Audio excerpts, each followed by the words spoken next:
দীপক অধিকারী, যিনি দেব নামে সুপরিচিত, একজন ভারতীয় বাংলা চলচ্চিত্র জগতের অভিনেতা। সেই সঙ্গে তিনি একজন প্রযোজক, সিনেমা কাহিনী লেখক এবং গায়কও বটে।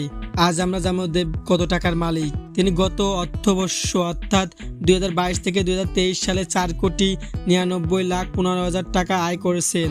অর্থাৎ এই অর্থ তার আয় করা 2012 থেকে 2022 সালে করা আয়ের প্রায় দ্বিগুণ। দেবের একাধিক ব্যাংক অ্যাকাউন্টও আছে বলে তিনি জানিয়েছেন। তিনি যখন মনোনয়ন জমা দেন তখন তার কাছে ক্যাশ অর্থ ছিল 26,758 টাকা। দেবের বিনিয়োগ করা অর্থের মোট পরিমাণ হলো 15,48,19,943 টাকা।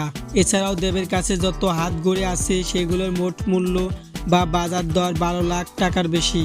অভিনেতার একটি গাড়ি আছে, আর সেই গাড়ির বর্তমান বাজার মূল্য 1,12,40,000 টাকা। এছাড়াও তার কাছে প্রায় 49,18,562 টাকা সোনা রয়েছে। সঙ্গে আছে একাধিক ফ্ল্যাট। সেই ফ্ল্যাটগুলোর মোট মূল্য হলো 19,91,12,000 টাকা। কেবল সঞ্চয় নয়, দেবের বিপুল পরিমাণে ঋণও আছে। তার মোট 2,96,03,907 টাকার ঋণ আছে।